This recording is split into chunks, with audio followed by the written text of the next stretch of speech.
नमस्कार दोस्तों, आज मैं आपको एगारस माता की कहानी सुनाने जा रही हूँ। प्रेम से बोलिए एगारस माता की जय हो, विष्णु भगवान की जय हो। एक समय की बात है, एक नगर में एक राजा राज्य करता था। वह बहुत ही धार्मिक प्रवृत्ति का था। उस राजा को समय आने पर दो कन्याओं का जन्म हुआ। राजा की छोटी बेटी भी अपने पिता के तरह ही धार्मिक थी। वह नियम धर्म से रहती थी। साथ ही वह बचपन से ही एगारस का व्रत भी करने लगी। एगारस माता की कृपा से राजा की छोटी बेटी लोकप्रिय होती गई। उसकी हर तरफ प्रशंसा होती रहती थी। यह सब देखकर राजा की बड़ी बेटी को बड़ा ही ईर्ष्या होता था। वह अपने बहन से जलती रहती थी। एक बार की बात है, पड़ोसी राजा का बेटा बड़ी बेटी को देखने आया, लेकिन उसे बड़ी बेटी की जगह छोटी बेटी पसंद आ गई। अब तो बड़ी बहन अपने छोटी बहन से और भी अधिक जलने लगी। वह अपने छोटी बहन को मारने के नए नए तरीके अपनाने लगी। एक बार खाना में जहर मिलाकर उसे खिलाने की कोशिश करती है और एक बार मटके में जहरीला सांप रखकर छोटी बहन के कमरे में रख देती है। एक बार छोटी बेटी को पनघट पर पानी भरने के लिए ले जाती है और धोखे से नदी में धक्का दे देती है। हर बार एगारस माता उसे बचा लेती हैं, क्योंकि वह एगारस माता का व्रत करती थी। बड़ी बहन बहुत परेशान हो गई कि यह तो किसी भी तरह नहीं मरती। एक दिन बड़ी बहन छोटी बहन से बोली, मेरी प्यारी बहन, भगवान ने हम सब की मृत्यु किसी न किसी तरह लिखी है। क्या तुम्हें पता है तुम्हारी मृत्यु कैसे होगी? बहन बड़ी सीधी थी। वह बोली, मेरी मृत्यु मेरे पालतू तोते के गले में जो हार है उसी में अटकी हुई है। यदि कोई मेरे तोते को मारकर वह हार कोई पहन ले तो मैं मूर्छित हो जाऊंगी, और फिर उस हार को उतार कर कोई रख दे तो मैं जीवित हो जाऊंगी। उसी रात छोटी बेटी अपने पिता के पास गई और बोली, पिताजी, मुझे शक है, यदि मैं मर जाऊं तो आप मुझे जलाना नहीं। आप मुझे हमारे पुराने महल के कुएं के पास झोपड़ी बनवाकर खाट पर सुला देना। राजा बोले, बेटी, तुम ऐसा क्यों बोल रही हो? 2-3 दिन बाद तो तुम्हारी शादी है। तब छोटी बेटी बोली, पिताजी, समय का कोई भरोसा नहीं। इस तरह समय बीतता गया और शादी का दिन भी आ गया। उस दिन बड़ी बहन छोटी बहन के पालतू तोते को ढूंढती है, पर वह उसे कहीं नहीं मिलता।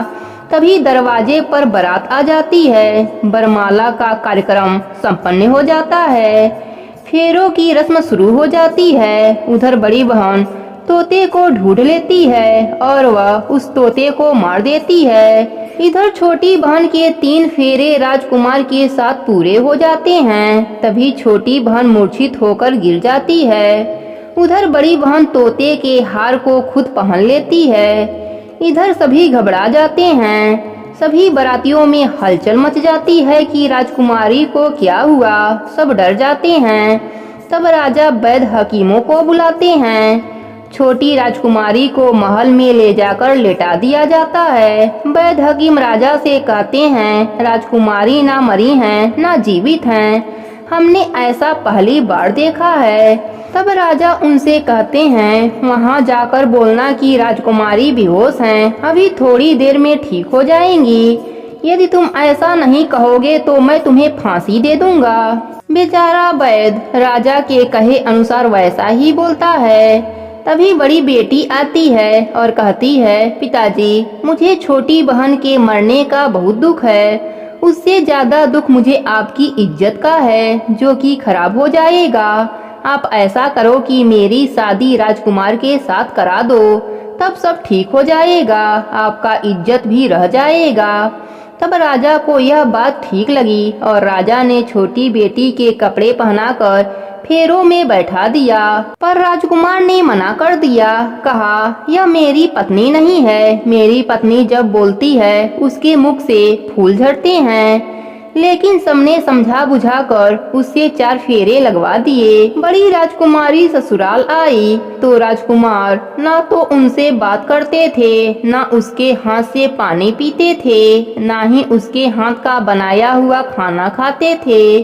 राजकुमार ने मन ही मन सोचा, मैं पता लगाकर रहूंगा कि मेरी पत्नी के साथ क्या हुआ है। एक दिन राजकुमार दुखी होकर घोड़े पर बैठकर जा रहे थे कि घोड़ा वहीं जाकर रुक गया जहां राजकुमारी का अधमरा लाश रखा गया था। राजकुमार ने मन ही मन सोचा कि घोड़ा यहाँ किस कारण से रुका है, कोई तो वजह होगा तभी यहाँ घोड़ा रुका है। राजकुमार घोड़े से उतरकर पुराने महल में गए। वहाँ एक चौकीदार था। राजकुमार ने पूछा, यह महल किसका है? तब चौकीदार ने बताया कि यह महल आपके ससुर जी का है। वहाँ खाट पर कौन सो रहा है? राजकुमार ने चौकीदार से पूछा। तब चौकीदार कहने लगा, यह राजा की छोटी बेटी है जो शादी वाले दिन अधमरी हो गई थी। तब राजकुमार ने कहा, यह तो मेरी पत्नी है, इसके साथ मेरे फेरे हुए थे। तब राजकुमार ने चौकीदार से कहा, तुम किसी को मत बताना कि मैं यहाँ आया हूँ, मैं तुम्हें मुंहमांगी रकम दे दूंगा। चौकीदार ने हाँ कह दिया और राजकुमार खाट के पास गया और बचे हुए फेरे खाट के साथ ले लिया। राजकुमार उस दिन वहीं पर रहा। छोटी रानी रात को खड़ी हो गई। उसने अपने पास अपने पति को देखा तो उसने बहुत रोया। राजकुमार ने पूछा, बड़ी अजीब बात है, तुम शादी वाले दिन मूर्छित क्यों हो गई थी? तुम्हारे पिताजी ने मेरी शादी तुम्हारी बड़ी बहन से करा दिया, पर मैंने उसे स्वीकार नहीं किया है। तुम मुझे पूरी बात बताओ, तुम दिन भर मूर्छित क्यों थी? इस टाइम उठ कैसे गई? इसका भी राज बताओ। तब राजकुमारी ने अपने पति को तोते और हार वाली सारी बात बताई। यह भी बताया, यह बात मैंने अपने बड़ी बहन को बताई थी। एक दिन उसने मुझसे मेरे मृत्यु का उपाय पूछा, तब मैंने उसे पूरी बात बता दी। मेरी बड़ी बहन मुझसे बहुत ईर्ष्या करती थी। उसने कई बार मुझे मारने की कोशिश की, पर 11 माता ने मुझे हर बार बचा लिया। यह सब मेरी बड़ी बहन ने किया है। तोते के गले में जो हार था वह मेरी बहन दिन में पहन लेती है और रात को उतार देती है, इसलिए मैं दिन में मूर्छित रहती हूँ और रात को जीवित हो जाती हूँ। यदि वह हार मुझे वापस मिल जाए तो मैं हमेशा के लिए जीवित हो जाऊंगी। इतना सुनकर राजकुमार गुस्से से अपने महल गया और बड़ी बहन के गले से हार निकाल कर लाया और अपने पत्नी को पहना दिया। उसकी पत्नी जीवित हो गई। फिर उसे लेकर महल गया और उसकी बड़ी बहन को महल से निकल जाने के लिए कहने लगा। बड़ी बहन रोने लगी और रोते रोते बोली, हे छोटी बहन, तुम्हें क्यों हर खुशी भगवान दे देता है और मुझे क्यों दुख देता है? इसका रहस्य बताओ। तब छोटी बहन बोली, तुम्हारे मन में लालच रहता है, इस कारण तुम्हें दुख मिलता है और मैं सबका कल्याण चाहती हूँ। साथ ही 11 का व्रत भी करती हूँ, इसलिए काल भी मेरा कुछ नहीं बिगाड़ सकता। यह सब 11 माता की महिमा का असर है, जो मेरे साथ तुमने कई अनहोनी किया पर हुआ नहीं। हर बार 11 माता ने मेरी रक्षा करी। अब बड़ी बहन की आंखें खुल गई। वह बोली, हे बहन, मुझे क्षमा कर दो, मैं कहाँ जाऊंगी? तुम मेरे लिए एक महल दे दो, मैं उसी में रह जाऊंगी। छोटी बहन को अपने बड़ी बहन पर दया आ गया। वह राजकुमार से कहकर अपने बहन के लिए एक महल दिलवा दिया। बड़ी बहन उसी में रहने लगी। अब नेम धर्म से दिन बिताने लगी, साथ ही 11 का व्रत भी करने लगी। इधर छोटी बहन अपने पति के साथ राज सुख भोगने लगी। साथ ही दोनों जन 11 का व्रत भी करने लगे। 11 माता की कृपा से छोटी रानी को एक सुंदर पुत्र उत्पन्न हुआ और महल में रिद्धि सिद्धि का वास हो गया। हे 11 माता, जैसे आपने छोटी बेटी पर अपनी कृपा करी, वैसे ही अपने सभी भक्तों पर अपनी कृपा बना के रखना। कहानी अधूरी हो तो पूरी करना, पूरी हो तो मान रखना। प्रेम से बोलिए 11 माता की जय हो, विष्णु भगवान की जय हो।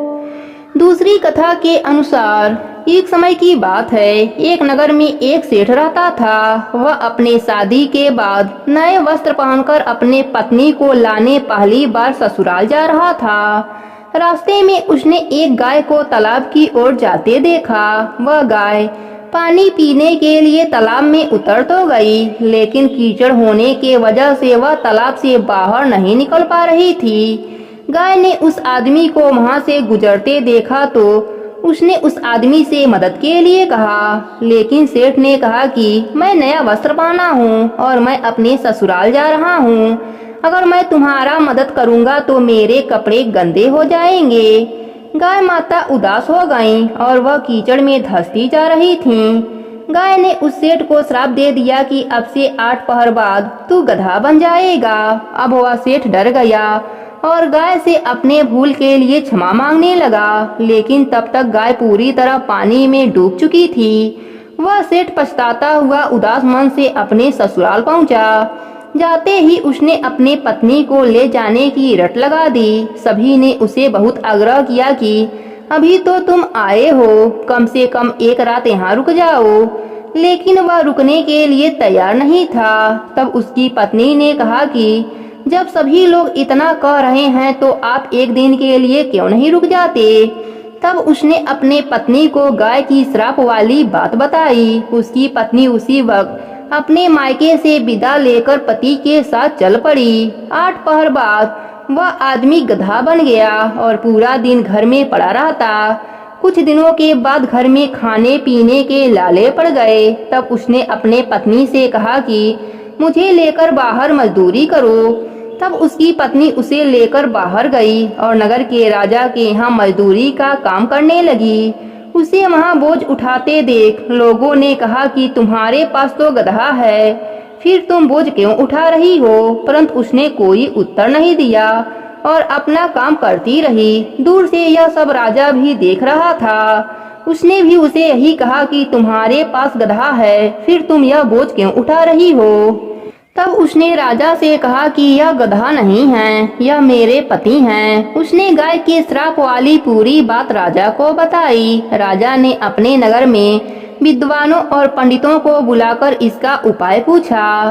तब एक विद्वान ने बताया कि जिस किसी ने 101 एगारस का व्रत किया हो, वह अपने पुण्य का फल इसे दे दे तो यह अपने असली रूप में आ सकता है। यहाँ हम आपको एगारस का अर्थ स्पष्ट कर देते हैं। 11 एकादशी व्रत रखने पर 1 एगारस पूरा होता है और 22 एकादशी व्रत रखने पर 2 एगारस पूरा होता है। ऐसे ही जिसने 101 बार 11 एकादशी के व्रत किए हों, उसके पुण्य के फल से वह आदमी अपने असली रूप में आ जाएगा। राजा ने अपने पूरे नगर में घोषणा करा दी, लेकिन किसी ने भी पूरे 101 एगारस नहीं किए थे। कई दिन बाद उन्हें एक बुढ़िया मिली जिसने 101 एगारस पूरे कर लिए थे। राजा ने उस बुढ़िया को उसका फल देने को कहा, लेकिन वह बुढ़िया 100 एगारस एकादशी का फल देने को तैयार हुई, क्योंकि 1 एगारस का फल वह खुद अपने लिए रखना चाहती थी, जिससे कि उसे मोक्ष की प्राप्ति हो और वैकुंठ धाम में वास मिले। इतना कहकर उसने अपने 100 एगारस का फल उस सेठ को दे दिया। तब वह गधा से मनुष्य रूप में आ गया, लेकिन 1 एगारस कम होने के वजह से गधे की पूंछ उसके शरीर से नहीं गई। एगारस की यह महिमा देखकर उन पति पत्नी ने भी एगारस व्रत करने का निर्णय लिया।